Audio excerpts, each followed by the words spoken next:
had trouble signing in. Hi, everybody. Thank you for joining Bylaws Committee for 2021. Yay. We're going to go ahead and get started. I'll take roll call just for the records. So Anisha, Stephen, yes, are here. David Crane. David, I see you, kind of. Well, he is turned down. He's not there. Okay. How about this? Did that work? Yeah. Michelle. Present. May. Oh, here. Tariq. Yes, present. Paul. Yes. Larissa's not here. And Susan. She's on leave. Susan, yeah. Larissa's on leave. Okay. Okay, great. So I sent around a few items that we'll be discussing today. The way that this committee will work is that, you know, Alicia has asked us to look at a few key items in the bylaws. We will review those items today, bylaws and policies, I guess. We'll review those items today, and then we'll have another meeting in July. Because we don't meet in August, and Alicia has asked for any changes that are made to the bylaws to be presented and approved at the September meeting. You will notice that there are 2 meetings on for July, just in case we need to have another one. I don't actually anticipate that we will because it's a pretty limited scope that we're looking at, but that's sort of how this process will work. Since David Adams is the only non-committee member here and has a specific issue that he'd like to talk about, David, I'll give you the floor to share your concerns or whatever you'd like to share with us. Thank you. I'm here because last September we had a meeting that started on a Jewish holiday, and I had discussions with Susan about that, and hopefully understanding that Jewish holiday ends later, and even when it ends at a certain time, it's not sunset, but when the stars come out, even then there are certain restrictions for an Orthodox person that has in dealing with a meeting. And happened again last month in May, not last month, but in May. Now, in the understanding the Jewish, Orthodox Jewish laws, which much of this community has some such members, that they not only cannot attend the meeting during the time, but they can't pay someone to go specifically to the meeting at that time. So if they get restricted, they can't even have representation. So therefore, it's not just like all right, if you violate the let's say the Japanese Chinese New Year, they can actually have a person not of that heritage go and to attend the meeting for them, but an Orthodox person can't. So it's much more restrictive on their behavior and what they can or can't do to attend or have representation at a meeting. Therefore, it's more sensitive to be inclusionary if you want to allow them to have their participation to avoid at all possibilities such meetings at those times. Now, the day may end at when the stars come out, but even then, these are generally Jewish holidays is when Jewish families get together. They may not be at home; they may be with family. They also at the end of the day, there's a certain prayer for the evening prayer comes after the holiday for the next day. So even though you may say the holiday's over at 9 o'clock, the person usually doesn't get home till 9:30, and he may not even be in the neighborhood. So it's very much restrictive on the attendance and the participation of an Orthodox Jewish person to have in such meetings, and to take that in consideration when you discuss in dealing with that part of the bylaw, or to make sure it's understood fully on the effect of having a meeting on a Jewish holiday has on the person of the Orthodox faith. Okay, basically that's it. Thank you, David, for sharing that. We on our sort of list of things, I think that item will be towards the end as we work through the bylaws. That's at the end, and policies. But we will. I'm sorry, my phone conked out for a few seconds. Could you please repeat?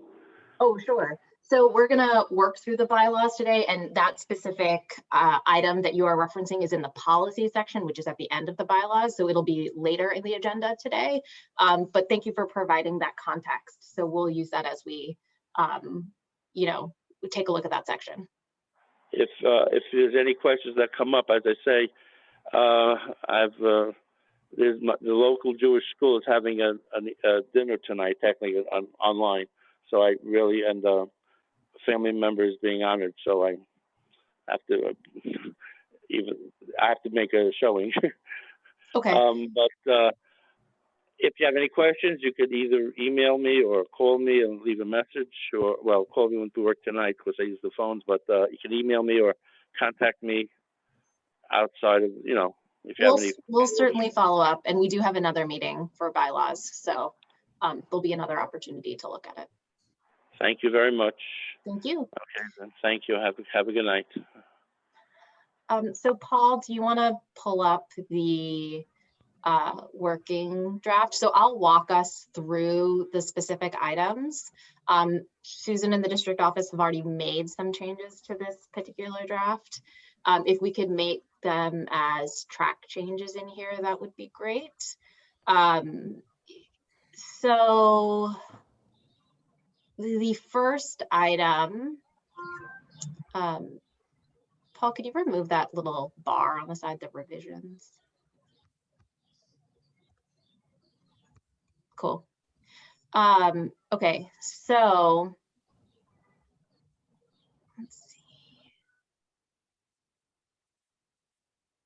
Susan, do you want to walk through all of the line edits that you made, or do you want to just? Whatever you prefer. Okay, so if we go down to the first sort of red track change, here, no board member shall be eligible to serve as committee chairperson until he or she has completed 1 year of service on the board, unless, because of unique qualifications or expertise, the board person appoints him or her for that position. That's just a clarification, because the board chair does appoint, doesn't recommend to anybody except for themselves, I suppose. Yeah. So unless there are any objections, we can keep on moving down the document. Any objection? Okay, great. I think that's fine. Okay, cool. So the next mark change is that the board members requesting leave.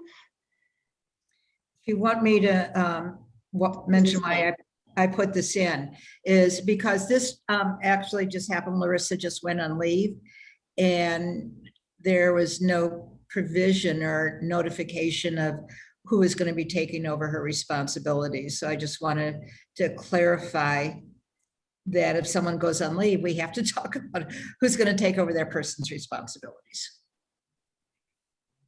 Are there any questions or concerns about that particular change? Okay, great. We'll keep on going. The next big item is this one. It's meeting attendance. This is one of the things that the chair has asked us to look at. So there's not a change to the procedure as it exists now, but there's an additional sentence, which is, if a board member stops attending meetings without advising the board for cause for a period of 3 months, maybe 3 months, the board shall send a letter electronically or by mail to the board member advising the board member that he or she must attend meetings immediately and will be subject to removal if the member does not start attending meetings upon receipt of the notice. So the impetus for this is that we track attendance at certain periods of time during the year. There are instances where board members have stopped showing up to meetings and it doesn't fall within those 2 times of year that we check, but their absence, you know, is big because they are missing completely from a committee or task force or whatever it might be. So that's, does Michelle, I see your hand up. Thanks, Nisha. Yeah, I completely agree with adding this because right now we have too long of a period before you can remove a member subject to removal. I just want to make sure that this is like as clear as possible about what the next step would be. So like, do we want to spell that out or do we want to leave it more just a little vaguer? I feel like this is a little vague. So like, let's just say, because like, I think that removal currently has a little bit more, let me just see. Like, so like during the next 3 months, the board member continues to be absent. So this seems like almost like a totally new, right? So are we going to get rid of that stuff above it? No, this, if I could explain. Yeah. So normally if someone is not up to date, doesn't meet the 66%, they get a letter and then they have another 3 months to improve. This is totally different. So like in the last 6 months, we've had 2 people that, actually 3, that totally stopped going to meetings. So if we treated them the same way, they would not only have to wait, say for September, then they would get their letter and then it would be another 3 months. If someone totally stops coming to meetings, doesn't give any indication, no, they wouldn't get another 3-month period. So everything that exists stays the same. And this is adding a totally new category of a person who just kind of willfully stops going to meetings, does not resign, and that's it. Do you think that we should make it then like another section? Because or like a separate section? Whatever you think. No. I just feel like it's like, I feel like maybe, think. Maybe we should make it a separate section so it's very clear that this is like a separate circumstance. David, I see your hand up. I agree. It should be a separate section. That's what I was going to say as well. It should be as parallel as possible. That assists with future maintenance of the bylaws. So and I can't look at it and speak at the same time. I think I can't read it on the phone. But it should be, the section should be very parallel to the other one. So after 3 months, it would kick in a letter, but then I think that what's written there is maybe a little abrupt. Like, does one have to go to the very next meeting after the letter was delivered? Is there a period of time? Perhaps if they don't show up at a meeting within the next month? Anyway, just ideas for editing it, but I think this is good. I would agree. I would agree with that. Sorry, I'm speaking out of turn. That's fine. Go ahead, Michelle. I would agree with David. That was sort of the other part of my question was like, should we have, and if the member does not like attend the meetings the next month, they will be subject to removal. So like, it could be I guess that's a 5-month process, right? So 3 months, then month 4, you get a letter at the end of month 3, you have a chance to rectify month 4, and then you would be removed. But I guess you could be removed in the 4th month, right? If you didn't show up to your committee meetings. 4 or 5. I mean, right now it could be it could be a year, depending on when it falls. Right. So maybe I agree with David that maybe we should add like, and if the board member does not appear at the committee meetings in the 4th month or something like that, then they will be subject to removal. And that gives us flexibility to do it either at exec in the 4th month or in the 5th month. I would say if we do not resume attending meetings. Also, do you want to, to make it even shorter, do you want to say, and could be subject to removal if the member does not start attending meetings? So could sounds a little bit more flexible. I mean, it sounds different than will. Yeah, can I speak? Yes, It is David, go ahead. will. It implies there's a process and probably a vote. And I was going to ask, is this an automatic removal? I would not be against that because it's very hard to take votes on this kind of thing, on removal. And it's cut and dry. I forget what we have for the attendance one. I think it's at the discretion of the board itself. And it's filtered by, it has to be proposed by the chair, voted by exec, and then voted at the board. Yes, voted at exec and then voted at full board. So is that the same process we want if someone does not show up in month 4? I want to consider just making it an automatic thing. I mean, my goodness, if abandoned the board for 4 months at that time. There's no possibility like, oh yeah, I mean, we've already got it out for them and that they could write a letter. Let's say someone has to, I'm imagining, go care for an elderly parent, Right. that kind of thing. David, you muted yourself and cut off in case it was something. Oh, it's so confusing. I think I was basically done, but I would not be against considering making this an automatic removal. Susan, I'm not, you also muted yourself. I'm not sure if we can get rid of a board member without voting, although I agree with what David said. But if we decide that we want to have that, I will research that with the Borough President's legal. Okay, so Paul, I think if you could make Paul, if you could make a note that this should be a separate like section. And then if we could consider a direct removal, if, you know, automatically moves to removal of the board member if they do not meet, you know, attending 1 month after they get this month 4 of this process. And that Susan will research if that is possible. And if not, that it will then follow the existing procedures for removal of a board member. Which are to have the executive committee vote and then go to full board, Correct. but not the extra 3 months. Correct. Does that sound right to everybody? So we'll research and follow up for the next. Oh, I can't raise my hand. Now I know. yeah. Now I know how this feels. Okay. So that being said, so let's say somebody comes in, and I'm beating a dead horse. So somebody misses 3 months straight. We put the letter together. They got to come in front of the executive committee. They show up to the next meeting. They say, okay, you know, I'm back. And then all of a sudden they've gone for another 3 months. So, you know, they stop their clock. How are we going to address that? But Can I raise isn't my that hand? what anybody could do for at any point in time? Mhm.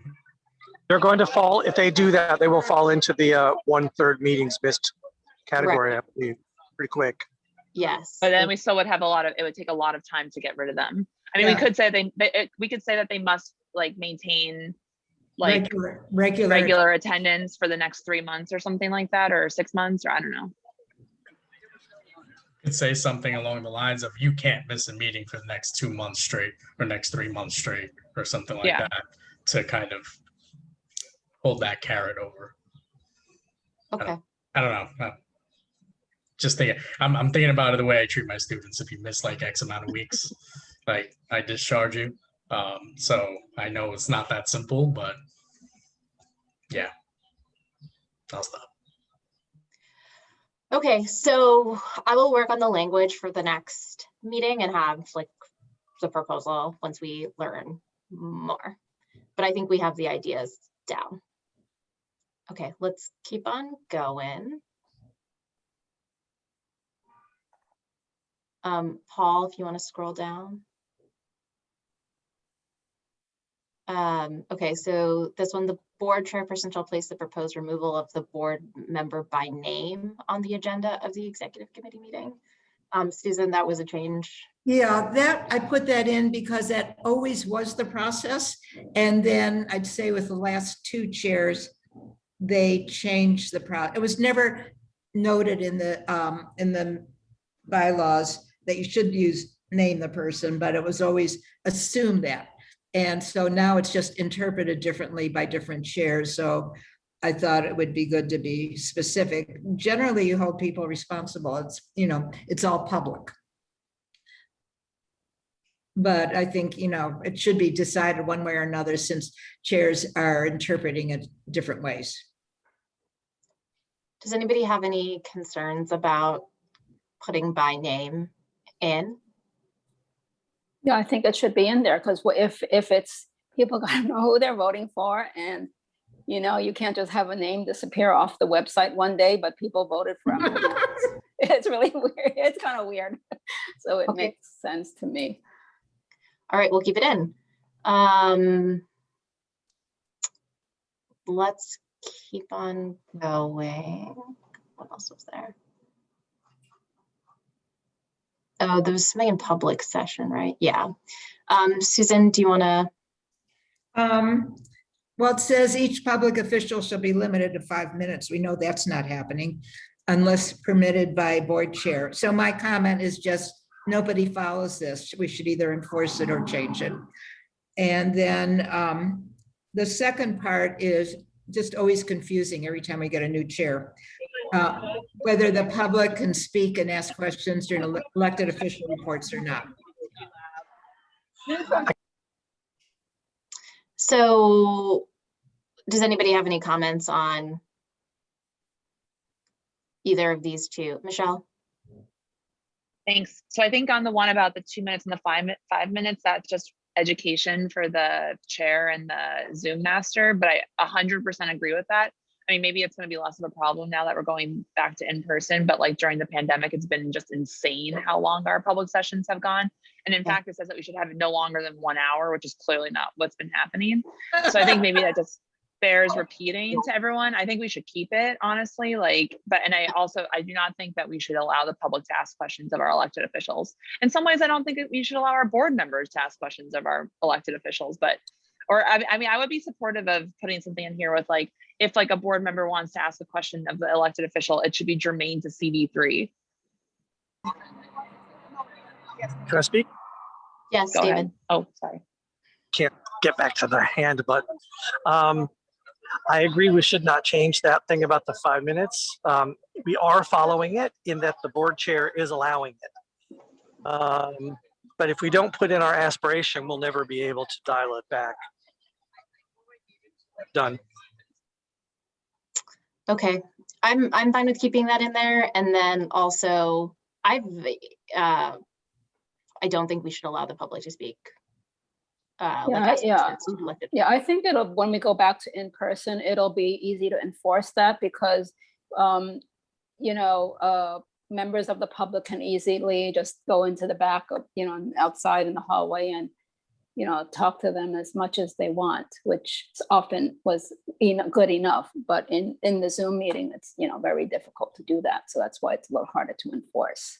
I just think we should clarify it because every time a new chair comes in, it's not clear that they can't speak. So I just think we should clarify it. Oh, okay. Okay, so we'll put in a sentence there saying that the public isn't allowed to speak during the elected official reports, and we'll keep the other language about the time limits the same. Okay. Okay, great. I'm sorry, Nisha, you want me to type it in right now? Yes, please. So I'm writing.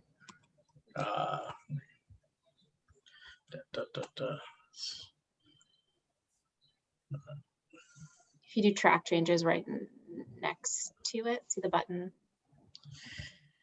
I don't do track changes that well. I apologize. Click. There we go. That one you could just reject. Yeah, you So can just I'm- remove this has never happened. You just remove that. Anisha? Mm-hmm. What is the purpose of the elected official presentations or reports for the board?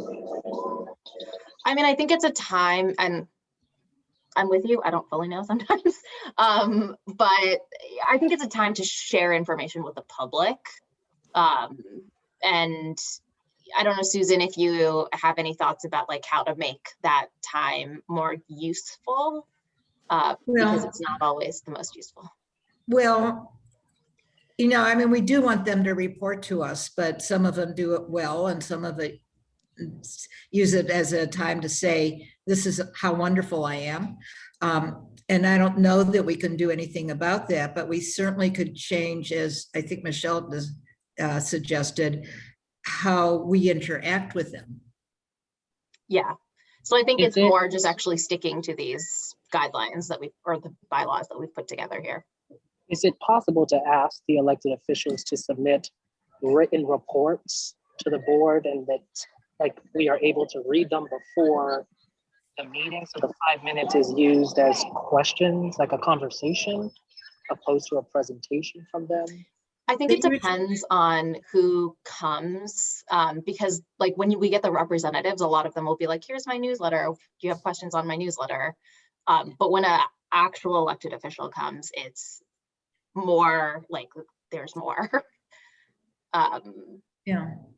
And That people want to Susan, hear from them. Yeah. yeah, that I don't know that there's that much we can do about it. Michelle? Just to Tariq, back in the day when we used to be in person, and I guess we'll be doing that soon, they did, so the elected officials would bring printed copies of their reports and we would be able to read them and have them, like when I was taking, we would have the physical ones. And actually, I don't think that I mean, there are generally pretty few questions of the representatives, if I remember correctly. It's just that now, since we've been on Zoom and so many of the actual elected officials have been showing up. I mean, I think in the past, like, I mean, maybe one person came, like maybe Harvey came sometimes, but like, I mean, this has been out of control. So I'm hopeful that it changes when we go back to in person. I don't know if anyone else thinks that we need to have another provision in there like that. Like I said, that, when members ask questions of the public elected officials, please keep them germane to CV3, but we might not even need it. I don't know if anyone else has any thoughts on that portion of my thoughts. Yeah, I mean, in the past when we were in person, the state electeds were not even in town. They were up in Albany. So, sometimes the city electeds came, and often it was just the rep. And as she said, there was a lot of paper handed out. So. May I speak? Yes. Yeah, Tariq, and actually everybody, except for me, maybe because I'm so old. There was a time when we broke the bylaws for about 3 months, or didn't follow them. And I got the board to put the elected officials first in the meeting and the public speaking second. Did it as an experiment. My thinking was the elected officials is a complete waste of time, and it would be nice when I come to a meeting that I've only missed something that was pointless. It didn't go over very well because the electeds love the exposure, and many of the board members are extremely political as well, and they're more interested in, either hearing them or, being there present to hear them. You know what I mean? Anyway, it's an idea, but the thing is that the elected officials truly love this session. They value it. They get a lot of exposure, whether they are reading the high points of their report or whether they're basically campaigning. As to whether the questions are asked when they're in person, they definitely were. I could name off the top of my head 3 members who will almost always ask at least 1 or 2 questions. They still do it in Zoom, but they always did it in person as well. Anyway, I agree. It is a long period of time that we waste in every meeting. At the meat of the meeting, the most important thing after the public session is the business session, and we're just trapped because we've already spent, usually these days, 2 hours trapped. Yeah, it's usually not that long. And I think, when the pandemic started, there was a lot going on. So it's probably. Susan? So just keep going. Yeah, so I think it's a good idea to say they should be germane, because even though it'll be better during in person, there are some people that are constantly doing that. And they sort of set an example. So even as you get new members, don't know that that's not a good idea. I disagree, although I think some elected officials use it to promote themselves, I also think we also do a lot of very valuable work with some elected officials, and some of it is really important. And for instance, like last night when I asked Chin's office about the community board budget, I wanted to get that out in public, that they should be fighting out there, that they should be fighting for a budget, and it certainly was germane. So I think, I think we should be able to have limited interaction. Of course, the board chair can always limit it, but I think we should have interaction with the elected officials that's germane, and it's worth either putting in or talking to the chairs about what, it's difficult to put a chair in a position of what to allow or not allow if it's not written down. Do any other community boards require that the questions that be germane to the agenda of the board or what the board has discussed? I've never heard of that, but some boards are much more active in their facilitation about allowing things to go on forever. Point about working with officials and using the session for that, it's absolutely correct. And I remember also Susan had correctly pointed out to me that we really can't afford to piss off the electeds because we need them for so much stuff. So, I'll take back some of my tone that I used earlier. Thank you. But the thing This is, sorry, go ahead, David. and I forgot the other one. I'm done. This to me is more though about the members, not about the elected officials. So I would be supportive. I mean, should I make an amendment like to add in that like CB3 members should keep any questioning of public officials germane to issues related to CB3? I don't want it to say issues related to like the agenda, but issues, related to CB3. Okay. Right. Because people are doing their own personal stuff. Yeah. Like I don't care about Assembly Bill 57312, and if they're going to support it, like just email them. I mean, it's ridiculous. Well, sometimes people do that to show, if you know what I mean. So For the Paul, 6 people who come to the meeting. Right. Is there an Paul, example of go a ahead. question that was not germane that could be made in a general sense without singling someone out? It's unclear what that might be. What do you mean? What would be an ungermane question? Is there an example that wouldn't single someone out? I guess an example would be, why did you vote against the war, for the war? This was something that came up repeatedly 20 years ago when the war started. So is that the type of thing we're thinking of? Yeah, I mean, I think that there's a lot of wiggle room with what is germane. I mean, you could say that like a bill about nursing homes in the state assembly is germane to CB3, but like maybe just we'll get people to think about what like they're asking, Okay, so we put in sort of a temporary sentence in here during elected official reports. Only board members can speak and ask questions that are germane to issues related to CB3. I'm not sure about that because that's a little bit vague, and you're not going to enforce it. Because there are many issues that are, even though we didn't directly discuss it, but it does have impact in some way. So that's why it's not a good idea.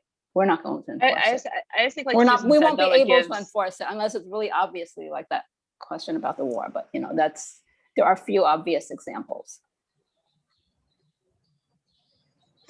Wouldn't it be on the chair to kind of stop that if it's going off the rails? Right. I also think I mean, it's even you could say that, like, sorry, go ahead, Nisha. I just to say that I think it's, if we want that to happen, like if we want it to be more related to CB3 activities, then we might as well put it in here because it is up to the chair to actually enforce this. But I don't think there's anything, I don't think it's like prohibitive in any way to put this language in there. I think it's just something that if anybody actually reads the bylaws, they'll be like, oh, this is what we're supposed to be doing here. Just want to let you know, Rosie just called me for the link, so she's going to be getting on in a second. Oh, nice. So we can ask her help in researching legal. Okay. And just again, to go back to process for a second on this, we will clean up all of this language, and then in the next session, we will, this committee will approve all of it. So we're putting in temporary language now. I'll go back through and clean it up, get more information. So we're not going to vote necessarily on the bylaws changes tonight. we'll do it as one sweep in the next meeting. Paul, do you want? I'm not clear where we landed on that germane question. Oh, okay. Are there any more comments about keeping germane in or leaving it out? I do.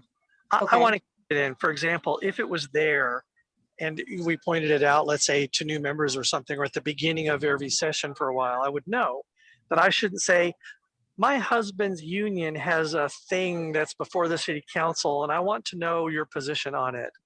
I would know that I shouldn't be talking about my husband's union. And whether the board chair slaps me down or not, she probably wouldn't, because, you know, I'm a very important person on the board. But you know what I mean? I think Yeah. it's good to have these aspirational things in here. We can point to them, and it's very helpful to be able to say it at the beginning. I agree. Does anybody feel negatively about it, like they don't want it in? Okay, great. We will keep it in for the time being. Let's keep on going down, Paul. Okay, here. Duties of the chairperson, section C, bullet point 3, to open, conduct, and close full board meetings at the time and date at which the community board is to meet in accordance with Robert's Rules of Order. And then we should add language in here that city rules and bylaws supersede, I guess, Robert rules. So Susan, you had sent language. Let me find Yeah, that. it was from the city charter. So it just said that the, unless, I mean, I sent you the language today that came out of the city charter as one sentence. Did you get that? Yep, I'm gonna put it in the chat really Okay. fast. You want me to add that in where it says I will bring language? Correct. So the language is all meetings and hearings will be conducted in accordance with Robert Rules of Order unless such rules are in conflict with anything stated in the charter or bylaws in which these regulations shall control. All right, give me a second. I'll put that in. You can just copy it.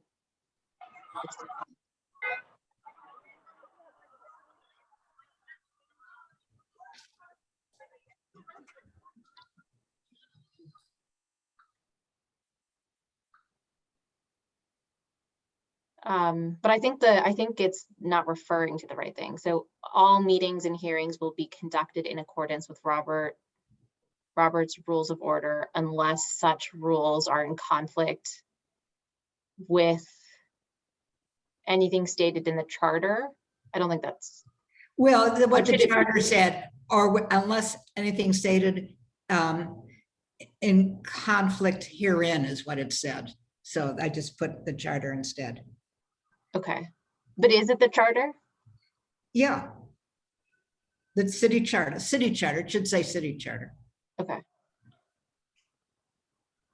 I'll fix that little portion up later. That Okay. little to control to. If you put in city charter, capital C charter, Right. does anybody have any questions or comments about this?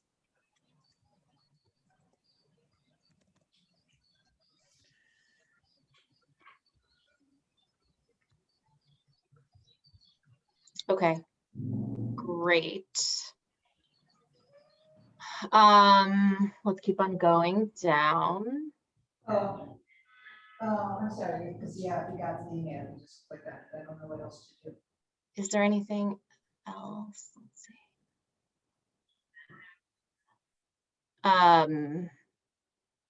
Duties of vice chairpersons.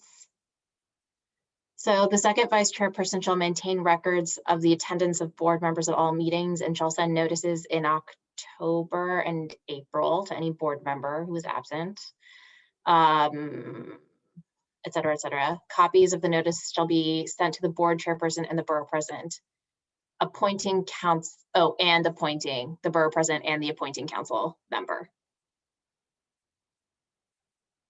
So just take away the period after the borough president, or it's to the board chairperson, comma, or chairperson, the borough president, and the appointing council member.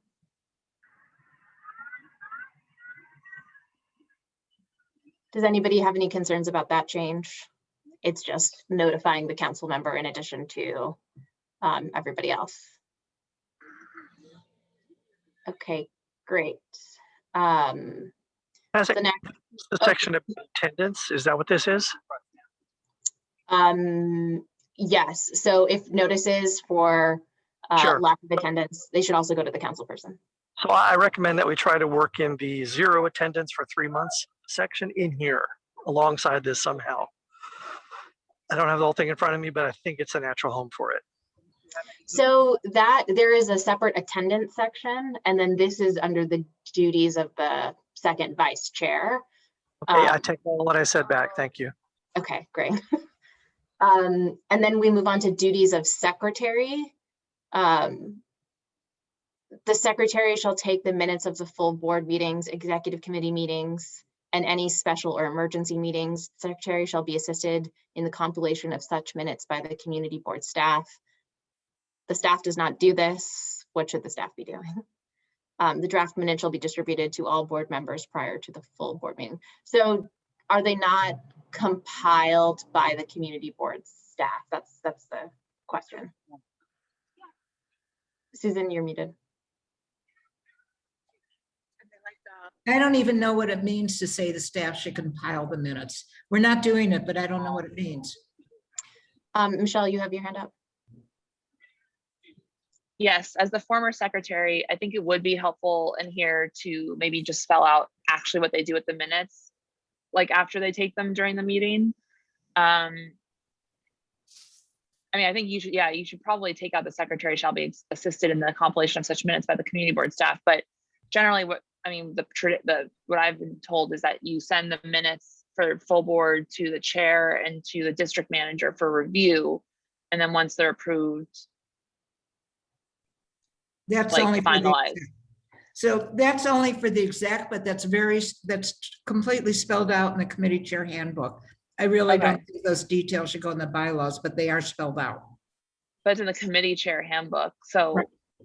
but that's not, a secretary is not a committee chair. But it's in there. We The, can- the minutes, and what happens to the minutes after it's taken, it's in the committee chair handbook, because the handbook says at the end of the day, the buck stops with the committee chair, no matter who Right. took the minutes. We could change the name of the booklet if you want. That still needs to be reflected in the bylaw under the secretary position. We don't put any of the detail, procedure, that's a procedural detail. We never put any procedures in here. And it also says the draft minutes shall be distributed to all board members, but the secretary doesn't do that. Can I jump in? Go ahead, Yeah. David. Section clearly is from 60 years ago. I believe these bylaws were 60 years ago. There were no computers. So compiling probably went, make photocopies and staple them and put them in the files. Mhm. Definitely update this. But think about, how you want to be doing it. And you're probably right. It could be put into a handbook. It doesn't need to be spelled out in bylaws. Unless it's like So, yeah. ensure that it is done or coordinate notifications or something along those lines. So the draft minutes are distributed to board members prior to the next full board meeting. But not by the not secretary. The secretary think that says should- it's being done. It's not saying, so Right, maybe so it doesn't should not be belong here. under, yeah, it No, should not be under this duties is- of secretary. This is secretary of the board. It's not secretary of the committees. So this is correct. The draft minutes will be distributed to all board members prior to, which is true. The staff does do that. The When the secretary does not do secretary- that. When the secretary gets appointed, do they receive the committee chair handbook? The committee chair handbook is available for, Yeah, the committee I chair wouldn't is know it- I responsible didn't know for to look training the there. secretary. So who's the So- committee chair in this sense? The chairperson of We're the talking about the board, committee, right? not the board, Okay. yeah. okay, let's hold on a second. This is under duties of secretary. So this is the executive committee secretary. What is reflected here does not seem to match what the secretary does, correct? So we need to rethink this section. The secretary does not work with the community board staff to compile minutes, whatever that means. I think David is right about what that meant. Nor does the secretary send out the minutes to the full board. The district office staff does that. So do we want to rewrite this section now, or do we want to think about it? Maybe take down some notes and then I'll come back with draft language for next time. I think take some notes and then come back. Okay, great. Susan, The you only have your thing, hand if you think it's very important to memorialize in the board that when people get the draft minutes, then maybe it could, if there's a separate section, it would be in a separate section, because it's not duties of the secretary, but it's, you know, if you know what I mean. right. Susan, you Yeah. have your hand up.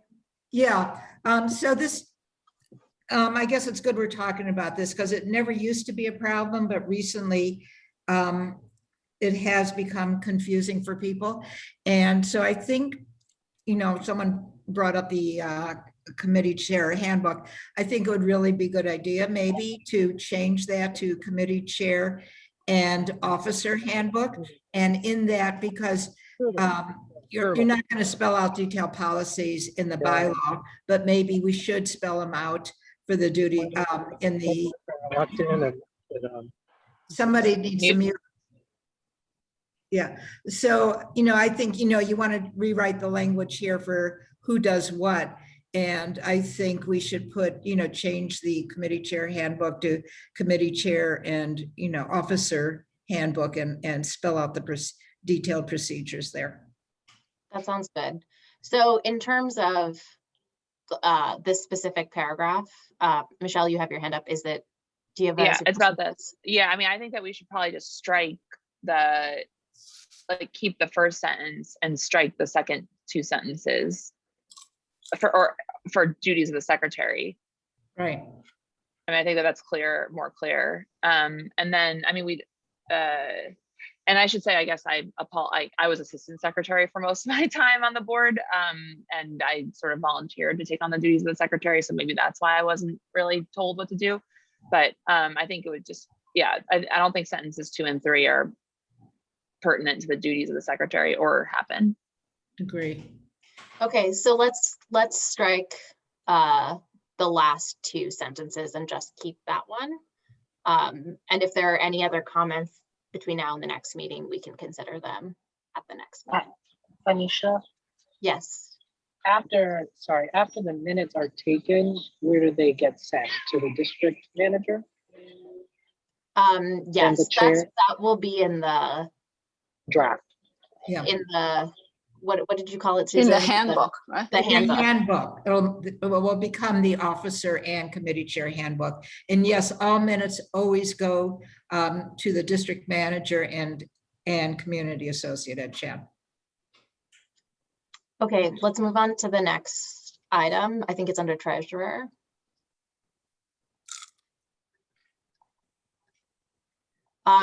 Under duties of treasurer, the treasurer shall monitor the fiscal operations of the board and the board's operating budget and shall manage the use of monies allocated from elected officials and any grants received. So I was only referring to the second half of the sentence when I said this has never been done.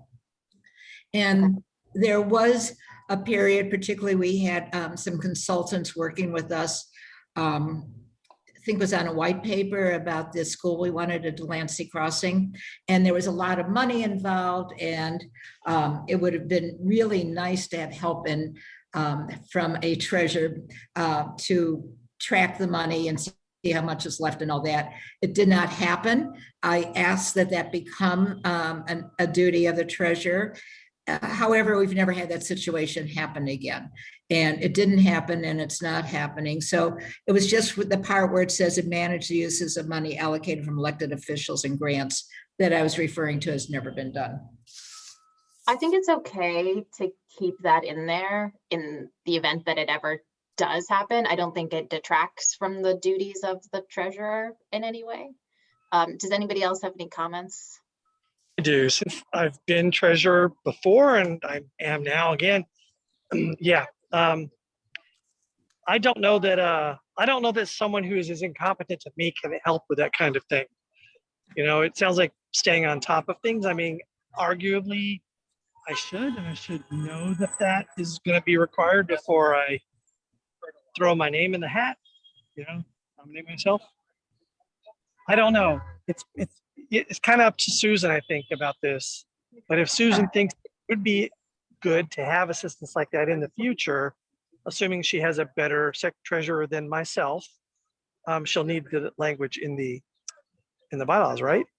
But no treasurer has ever done it, and it becomes actually more of a burden because it's like, well, I'm not supposed to be doing it, but I am doing it because the person who's supposed to be doing it isn't doing it. And it is sort of totally outside of anything else the executive committee does. So, I mean, I think it's easier not to have it rather than have it in case of, and it became an issue. I don't want to name names, but it became an issue because when someone else wasn't doing it, and it was not David, and that person was supposed to be doing it. And I just think it causes more trouble than it's worth. Paul, you have your hand up. Thank you. I'm going to open up a whole can of worms right now, and you all may hate me in about a second. Do we even really need a treasurer anymore? I've brought that up so many times. Like, do we actually need the position? Like, I'm throwing that out there. Is this something that we really, really need executive? Sorry, David. I know you're treasurer. Well, I understand. But but the actual position, I don't. Is it required? No, Michelle, you have your hand Because up. an and then- organization is usually required to have a treasurer. we're not. Yeah, I guess so. Like, yeah, is it required? No, it's not. Have there ever been any reasons, if this has been discussed before, why was it not eliminated? And overall, I am sort of in favor of culling the executive committee, because like the more positions that we need to fill, like we have like a finite number of members, I think, who are willing to do leadership. And the more, and we have so many committee, what I mean? Like there's just like so many, like I feel like we struggle to find people to fill positions. And so I'm in favor of culling, but so Susan or David or, people who have been on the board longer, I'm just curious to hear if there have been reasons to not eliminate this position in the past. Well, Susan, you have your hand up. I was going to say, first of all, there was a reason for it at one time. When I became district manager in the olden days, it was not all done in line. People actually had paper and pencil, and they were easy to make mistakes or to steal even. So none of that is true anymore. It has been brought up in the past, and I think the reason it was kept was just to keep an extra to expand, to do the opposite, to expand the executive committee. And the last thing I'll say is, last time we did the bylaws, I asked to include in the bylaws that the district manager cannot spend over $2,000 on an item without first going to the executive committee. So I think what has happened is, and I do, issue the budgets and all that stuff to the executive committee. So I think the executive committee has kind of taken the place of the treasurer. May? Doesn't every single community board have a treasurer? No, Are you kidding me? no, I'm not kidding you. This Oh. has been a discussion against, the district managers actually had this discussion. So we have a group of 12 that we do this kind of stuff all the time. And at least one, most of them have treasurers. Most of them don't do the work because it's left over from the days when there actually was work to do. Mhm. At least one in Manhattan has already eliminated the position for the very conversation you're having now. But this has been a discussion among the 12 boards, the district managers of the 12 boards. Yeah, so So- I was just,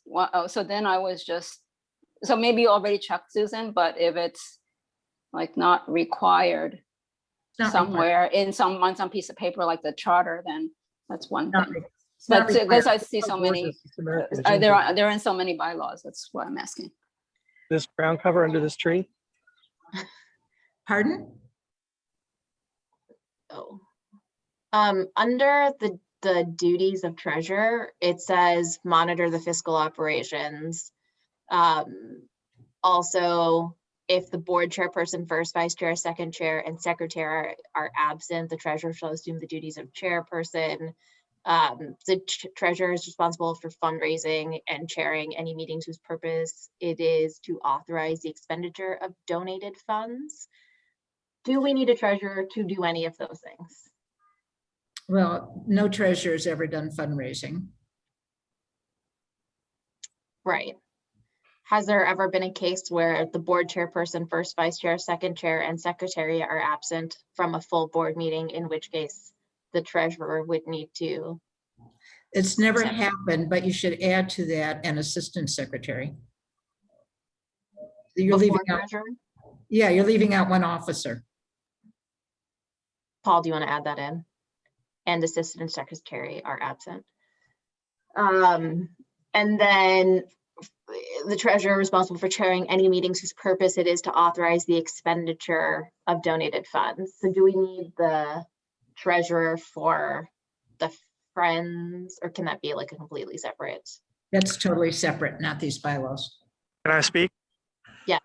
The Friends account, oh, I don't even know if we do this, Susan, but are there 2 signature requirement for that?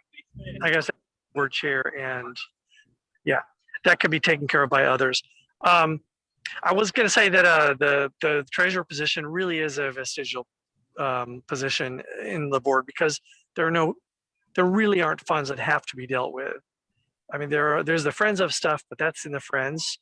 There is, what do you call the city council stuff? We have Red Cross. We still have Red Cross funds, but The stuff, there's Red Cross and movie funds, and we keep that with the settlement house, which movie funds are on the city budget with the city. the donations. Interesting. So then there's the account held with the city, and then there's the regular budget. I don't think that we really need a treasurer at all. It's needed in tiny organizations that have to open a bank account these days. Really, that's about it.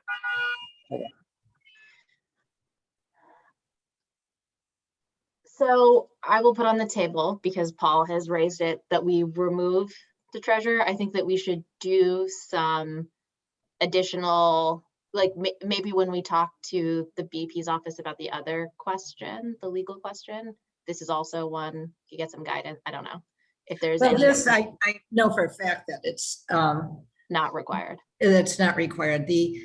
Since Rosie's on here, maybe we can just say that we're going to go to Adele asking in certain cases a removal of a board member for attendance, whether the full board must vote. So we'll follow up about that. It doesn't obviously be answered now. But unless there are any concerns from this committee right now, we could put on the table that the treasurer be removed. Does anybody have any concerns? Are you gonna check with BP's office again, Not or it's already been done? It's not necessary. It has nothing to, we already know it's not in the charter.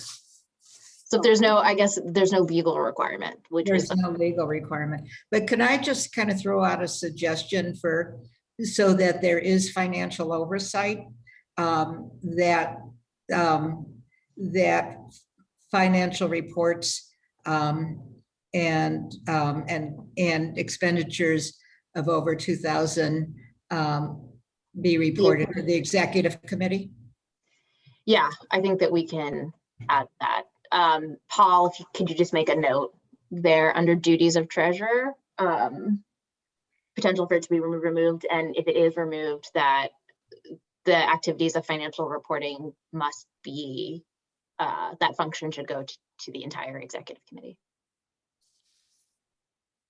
It's a lot of language. You wanna, Just literally make a note, okay, write whatever you want, just so I'll go back and clean it up. so, just give me a couple words and I'll just chop it in right there. Here. Hold on, Crosby. It removed financial oversight procedure, or financial oversight issues will be reported to the executive committee.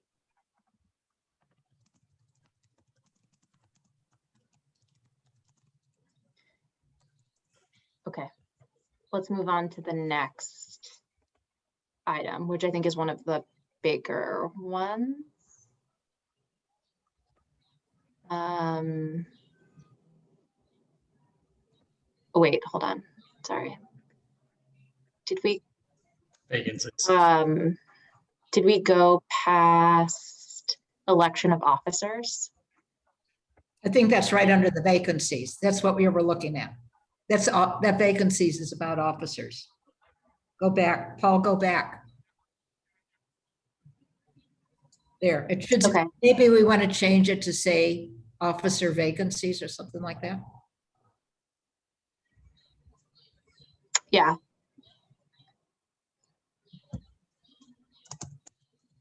So this is one of the issues that the chair asked us to look at. We need to put together a clear procedure or process for when there are vacancies on the executive committee. So those special elections that we have. So there is some proposed language. I'll read the paragraph. In case of any vacancy in any office except the board chairperson, a successor to fill the unexpired term shall be elected by the full board. The board chairperson shall announce the open position at the first full board meeting following a vacancy. Board members who desire to fill the vacancy shall submit their names to the chairperson or person designated by the chair. The chair may specify a deadline to submit names and nominations before the next board meeting. A vote shall be taken at the next full board meeting. If no member is voted in to fill the vacancy, such office may remain vacant until the next annual election. Does anybody have any comments or questions about? I do. Or Nothing ambiguous about. Question. Perhaps we could put more words in there, so that it's more approachable. We could think about the order of those sentences perhaps to make it clearer. There might want to be a time window put in there somewhere, but there's nothing ambiguous. It's really only because there was an attempt to make an issue out of nothing. I'm not against clearing it up, but I also think that it is not ambiguous. And that's all. Susan, you have your hand up. Yeah, I think the reason it became a problem was because of the deadline. Alicia did announce a deadline.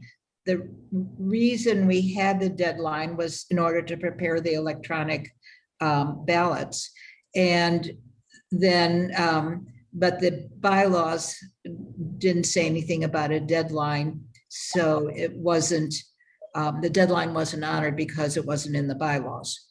But we couldn't, but we announced the deadline for a very practical reason. That's why I put in that they may specify. If we had just had like a raised hand election, you wouldn't have needed that deadline, but the executive committee decided they didn't want raised hand elections. I see. So we should write in a deadline, it sounds like. We also should add a clause saying, basically letting it be known that it's perfectly acceptable if nobody steps forward, and then the whole process will begin again at the next board meeting. Yeah, it does say says that, right right? now, it says if no board member is voted in to fill the vacancy, such office may remain vacant until the next annual election. Susan, is there anything else you'd like to say? Your No, hand is up. no. Oh, I'm sorry. I just didn't lower it. I'm sorry. Paul, go ahead. So I'm gonna go a little different direction here because may don't get mad at me, but the word may in here a lot is gonna throw things off. It's a mere suggestion almost. I would like some stronger language than may, like maybe something that's a little bit locks in certain provisions. Also, I'm not a big fan of if no board member is voted in to fill the vacancy, such office may remain vacant. I'd rather it go in a different direction where I believe at that point, if nobody's names have been submitted by the deadline, no one's been nominated, that the chair should have the opportunity to appoint somebody to that role. Ooh. Interesting. Rosie, your hand is up. About the pointing, I think that Hold Yeah. on, David, hold on. every month. I just, to Paul's point, legally, in the law, where it says may, it means you can or you cannot. When it Right. says shall, it's mandated and you have to do it. So there is a distinction legally between the word may and using shall or must. I'm a big fan of the word shall or must on that end, just because I think may opens up cans of worms for a lot of stuff, opens up a lot of questions.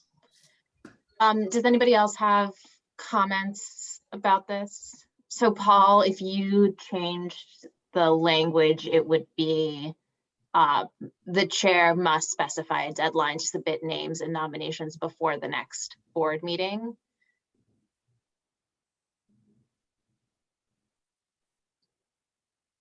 May? Oh, yeah. So, yeah, I agree with Paul. So sometimes the time is really short. Does it have to be at the next board meeting if the next board meeting is coming really soon? It's But always, there isn't even time for a deadline? it's always a month. I mean, when the vacancy happens. Well, But I guess, You're announcing it at one board meeting, voting at the next board meeting. So it's oh, a- you're talking about the announcement, not when the vacancy actually happened. Okay. Right. All right. And to Paul's point about the second thing about what happens if there's no vacancy, if the vacancy isn't filled.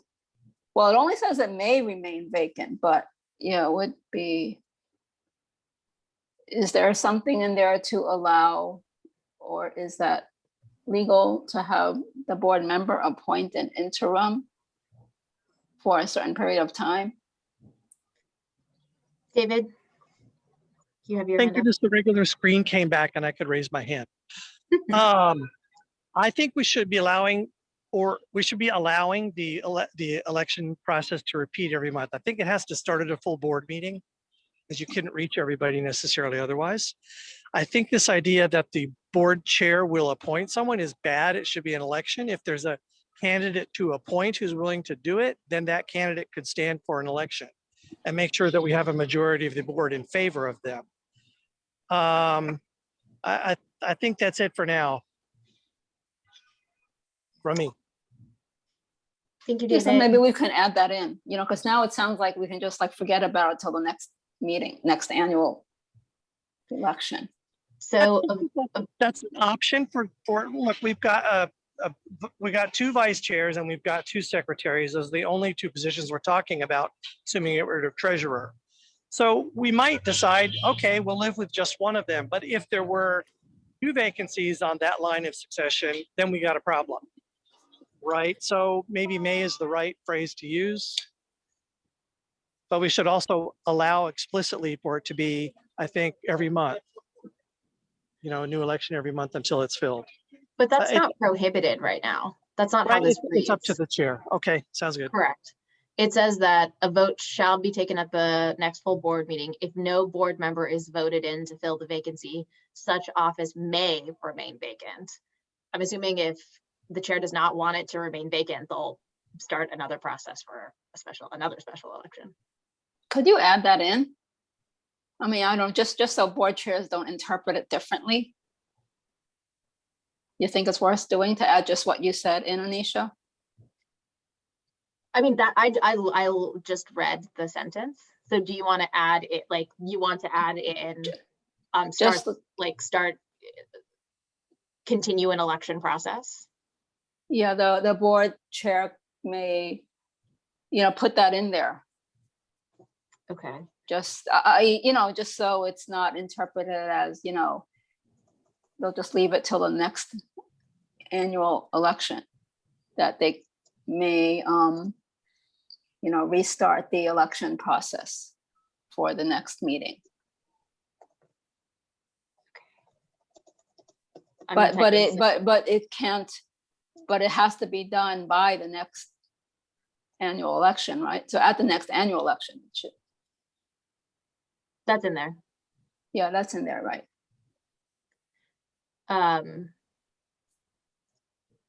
So I have, Paul, if you just want to paste that in, remain vacant until the next annual election or may restart the election process.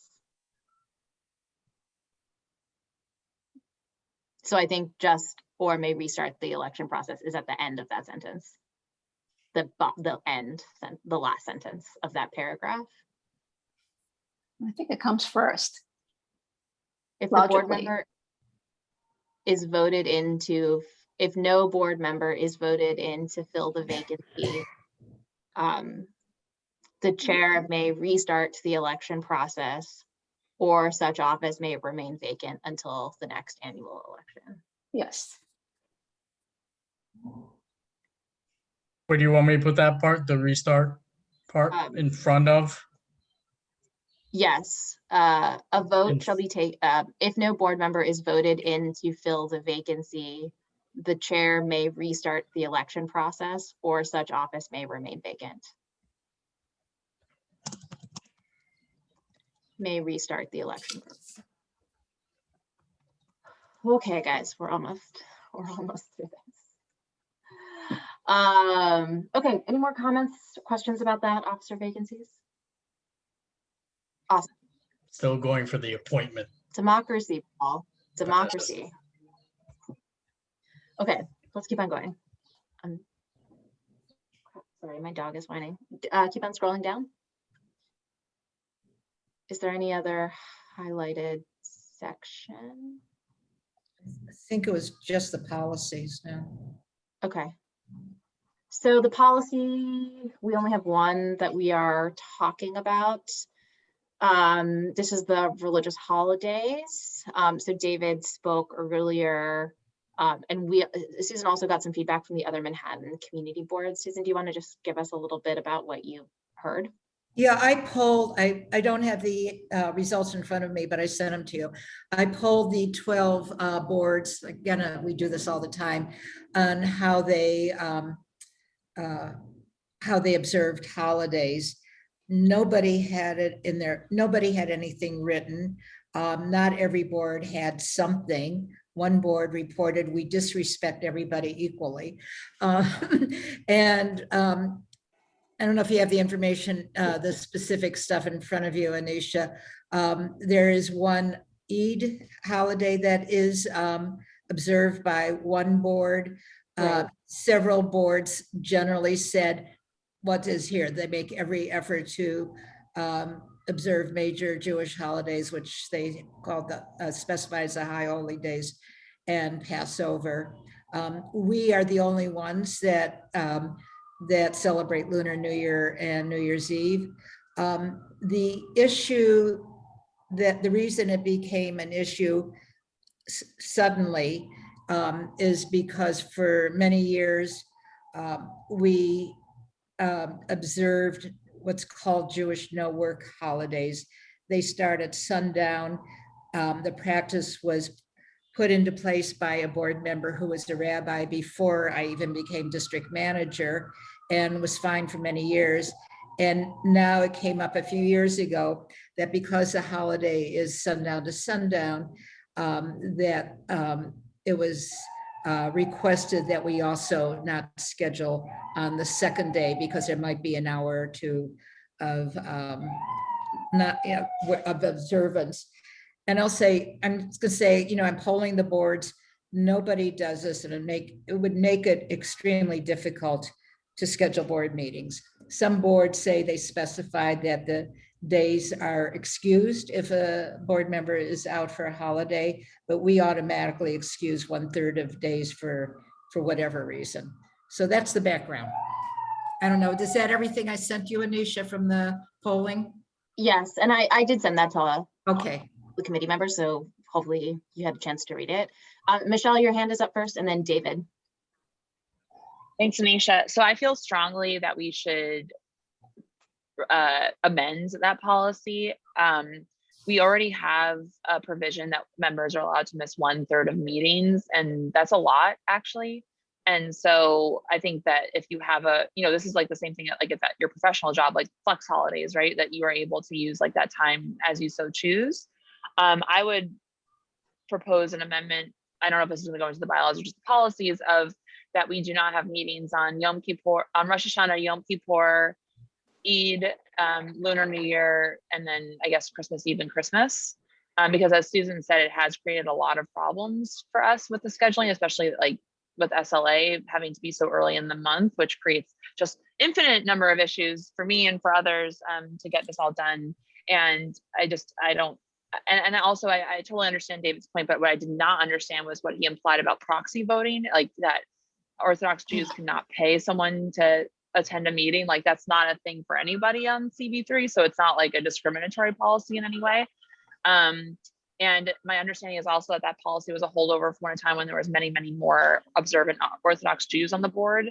And I'm not even aware of any actual meetings that had to be missed because of this by any of our existing or our current Orthodox members. So we have a highly diverse district. I don't think that we should be privileging one group over another. And that seems to be what we're doing now. So for equity's sake, we should be a little less specific. That's my feeling. Well, they aren't missed because we schedule around it. So No, no. no, because the problems that have come up in the last few years have been about the second day. So we did have meetings, but they weren't meetings that anyone who wanted to attend had to miss. Okay, David, your hand is up.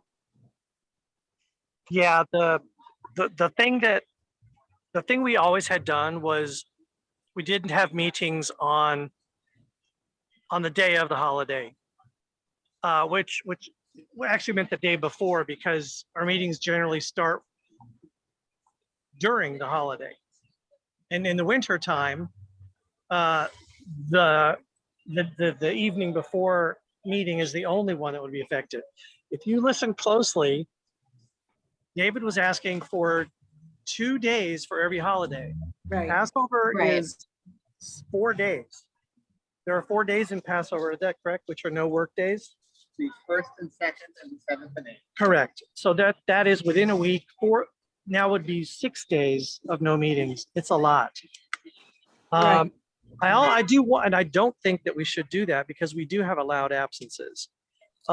His argument also was that we are excluding someone who is observant. And you don't have to be Orthodox to be observant.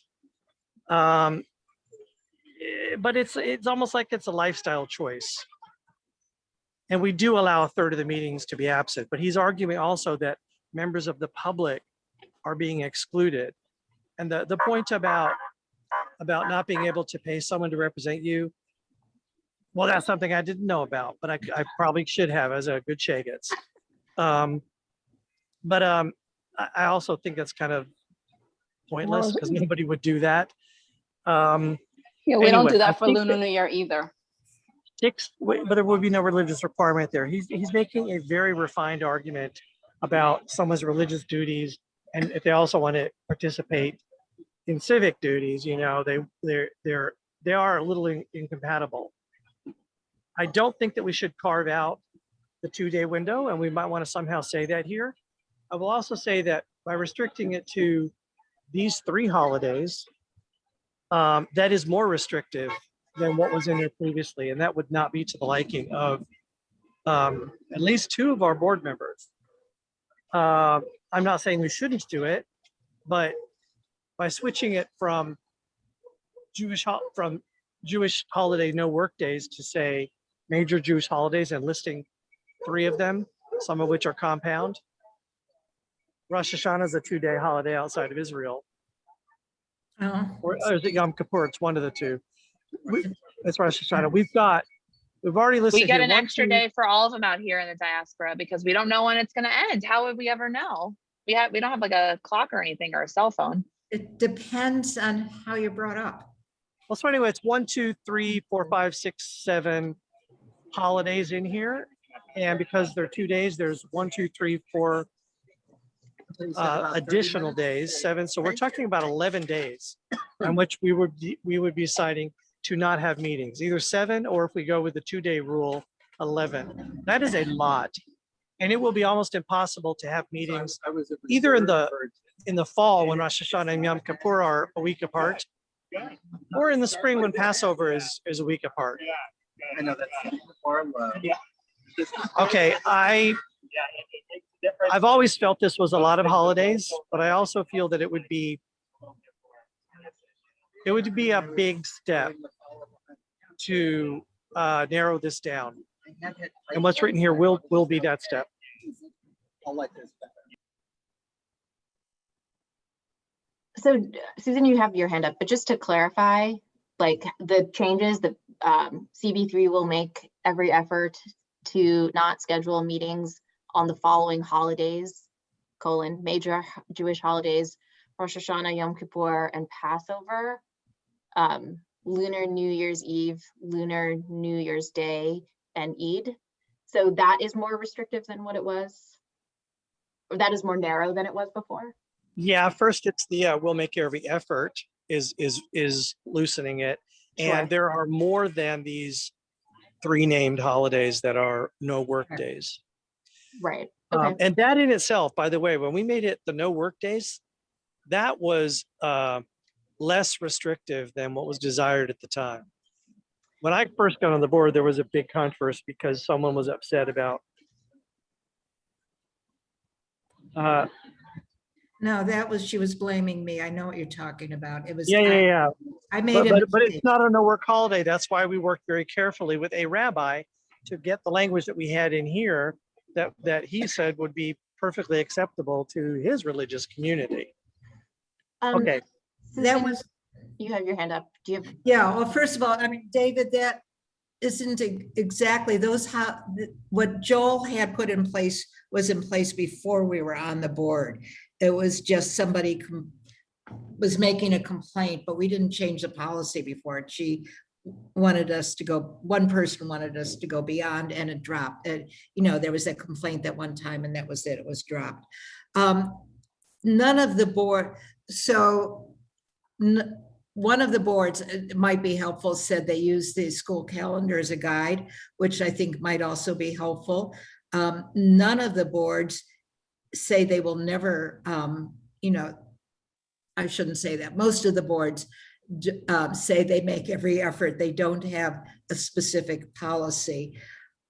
I think my intention when I suggested this was 1 day per holiday, because I come from this Ohio background. That's what we do in Ohio. And I wasn't thinking about the customs here.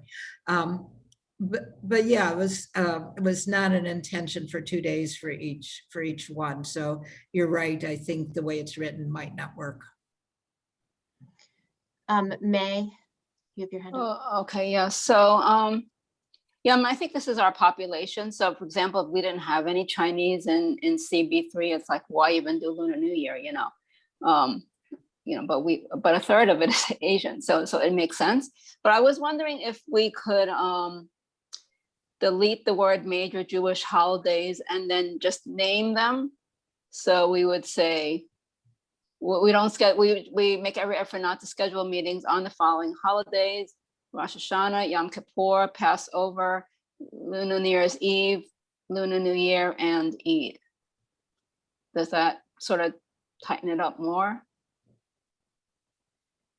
Does major Jewish holidays open it up for these other things? I agree with you. Talk about.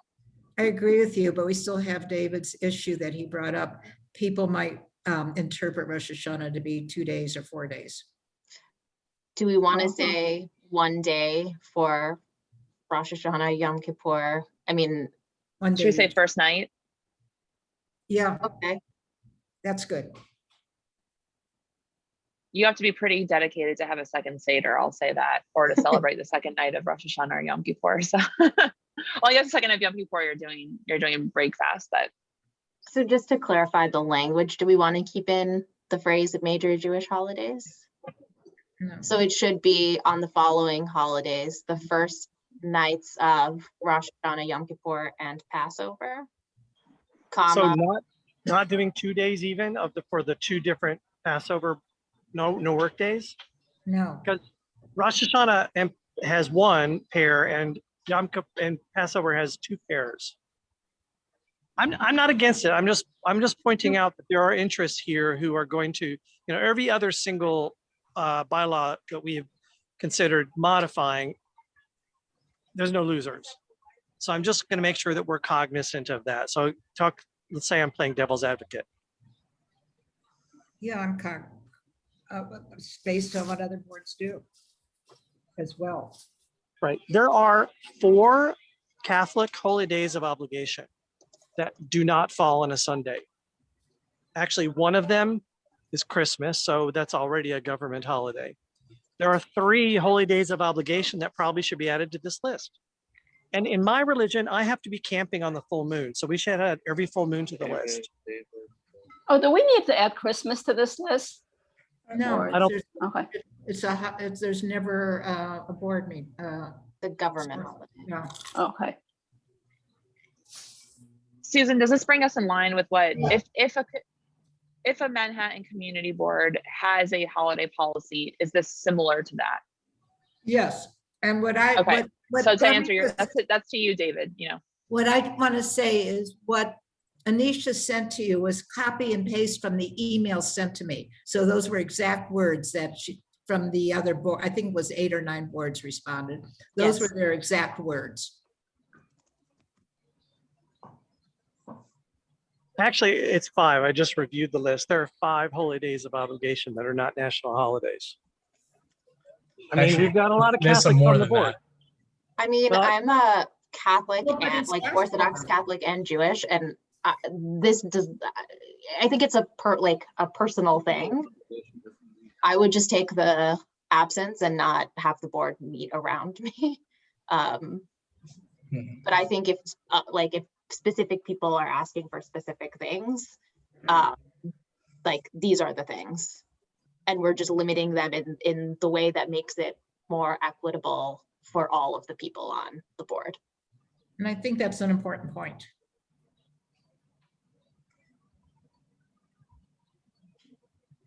Okay. We good with this? Sorry, my dog is. So if I could just, as procedurally, the holidays are not in our bylaws. They're a recommendation. These policies were voted on by the exec and then the full board. So this on the holidays, a recommendation to the exec to vote on and then go to the full board. Okay, so do you want us to vote to have this particular policy recommended to executive committee this month or like for July? I don't know that you have to vote on it. You can just, if you're recommending it, I mean, it's never been done before, so there's no rules. I mean, you could vote on it to send it to the exec, or you could just send it to the exec. Maybe David as parliamentarian might have a better thought about it.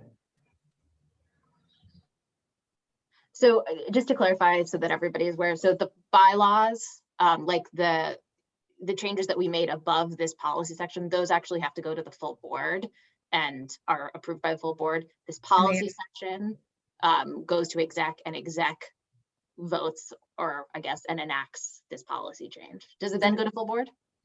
It ends at a full board, but the bylaws additionally have to be sent to the board members 30 days before the vote. So we have the ability to do this one faster than the Right. rest of them. Right. May, you have your hand up? Oh, yeah, I just wanted to make a suggestion just to clarify things for people who don't, and they're not clear. So right now it's on the website. The policy, I mean, the bylaws is one document, the policies is another, and how it, gets revised and passed are different. So right now on the website, it's like a single link, although and you can see when you scroll down, there's like a dividing line between the two.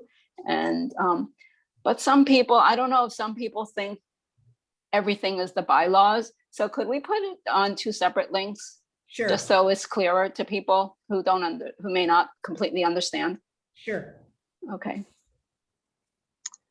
So I'll do it this way. Does anybody have any objections for us to take this specific piece around the holidays to the next executive committee meeting? I think that's very dangerous to be doing this. I think politically, this is not going to go over very well. I think maybe the making every effort to, instead of does, to not schedule every effort, Mhm. acceptable.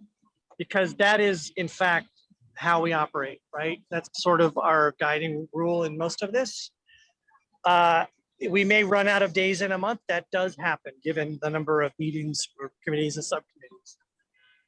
I think that narrowing down to 3 particular holidays is, shall we say, unnecessary. And I think that the phraseology, the first nights of, is sloppy and ambiguous.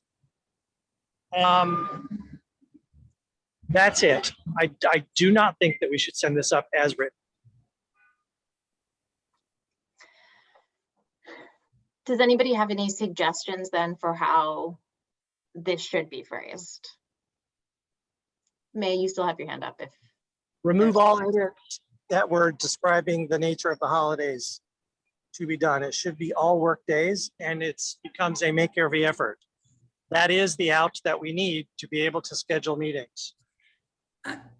Can I ask what you're saying is we'll make every effort to not schedule any no work days? Is that what you're saying?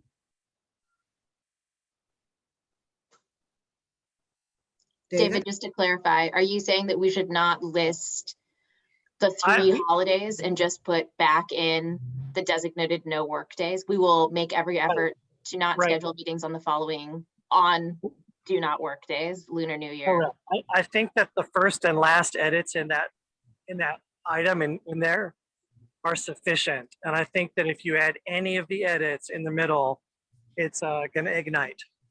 Okay, so I'm going to object strongly to that because that's going to fall on me. I'm the one that gets the complaint. So if you're not, the reason I wanted policies voted on, this was my idea years ago, is so that it would be black and white, same for everybody, and people can't blame me. It's like, this is what the board voted on, this is what's on the website. It is not, what you're now doing is putting it back on me that I'm going to make every effort. And I just won't do that. I've had enough problems with it.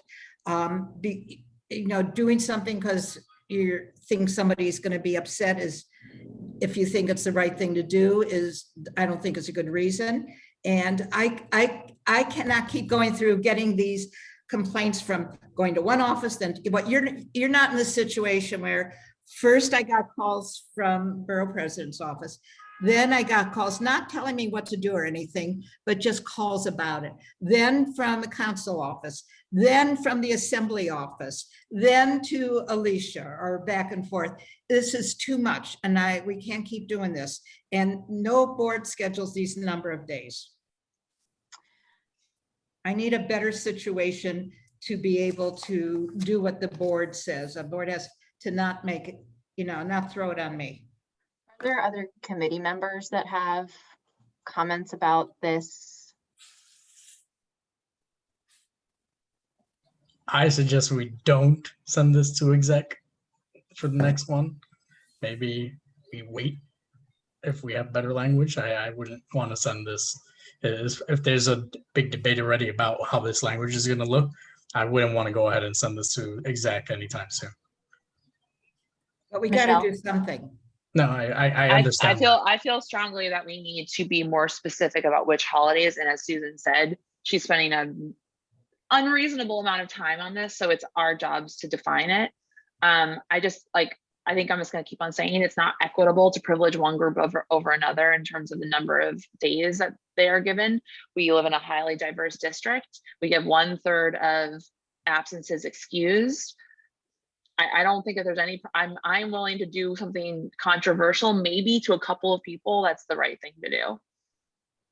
Whether or not that means that we need better language and we can just maybe all think about it for next month and then we can vote on it in July, right? I mean, we have another meeting before the exec meeting in July, right? So. No, it's after, I think.